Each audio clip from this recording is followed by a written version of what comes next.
In this experiment, we shall determine the frequency of the tuning fork using Melde's experiment. For this experiment, we require a sonometer, a steel string,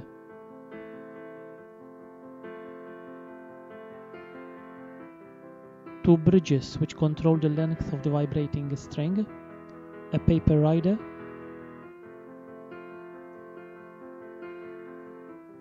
some weights,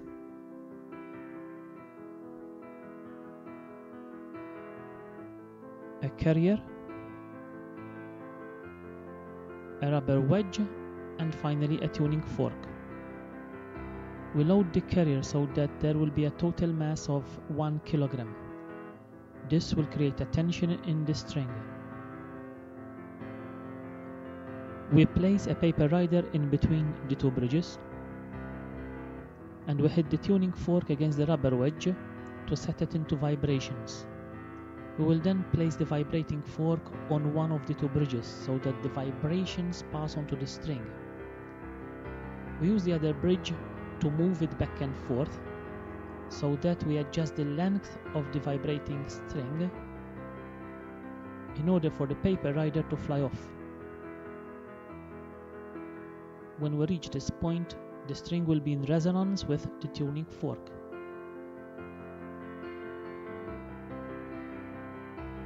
A close-up shows clearly the paper rider vibrating until it eventually flies off. We will then measure the distance between the two bridges by first locating the position of the two bridges and work out a simple subtraction. We use the no parallax method to avoid any errors.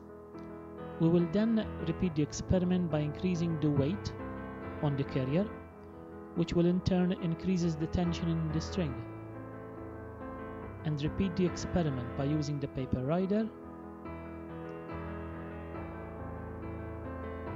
and the vibrating tuning fork.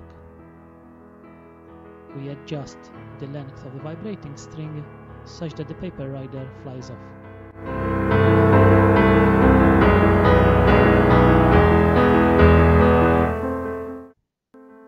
We will then locate the position of the two bridges so that we will work out the distance between them. And then we repeat the procedure for more values of vibrating length by increasing the weight on the carrier. We will now repeat the experiment for a second set of readings. We start by removing all the weights from the carrier,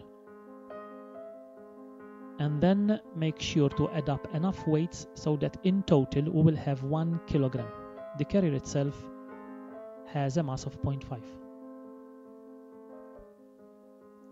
We start the procedure by placing the paper rider midpoint between the two bridges, using the vibrating tuning fork and moving the other bridge.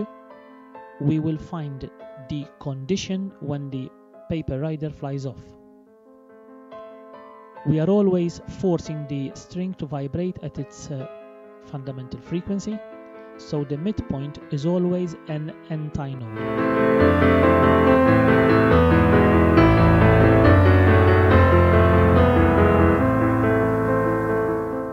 We will now measure the diameter of the wire using a micrometer screw gauge. This instrument is capable to measure very small distances accurately. We shall measure the wire twice at the same point by rotating the instrument 90 degrees to the first position. We will use this procedure because there is no guarantee that the wire is perfectly circular in cross-section.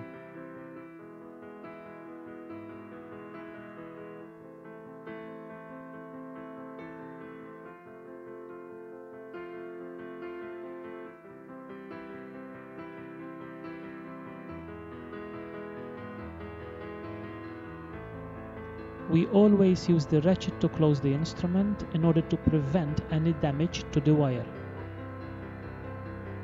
In order to obtain reliable results, we choose another point to repeat the measurements.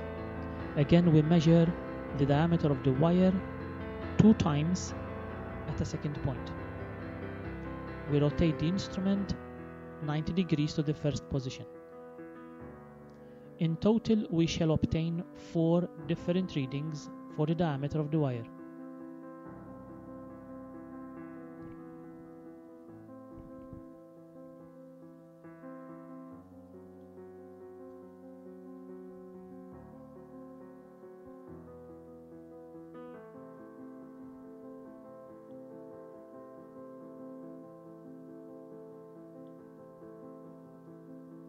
When we read the instrument, we must observe the line on the thimble to match with the center line on the sleeve.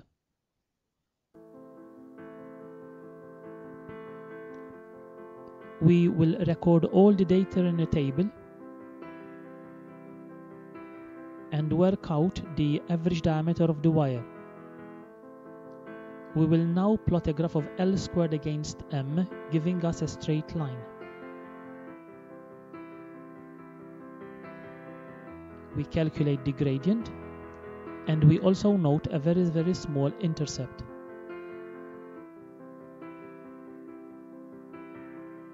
From the theory, we note that this should be a straight line graph passing through the origin, whose gradient is given by G all over F squared density pi d squared.